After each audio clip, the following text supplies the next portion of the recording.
Do you hear these guys? Ai ra ngoài quay sang bên kia đường quay. Nhưng một tí rồi, đi vào đi Trang ơi. Oh hell, Vào nah. đây. Hell yeah. Vào trong xe. There.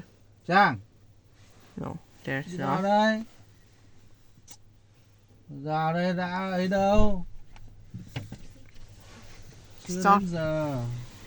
How many? Oh. You have to wait.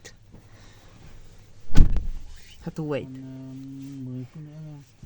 Okay, we have to wait like 10 minutes more.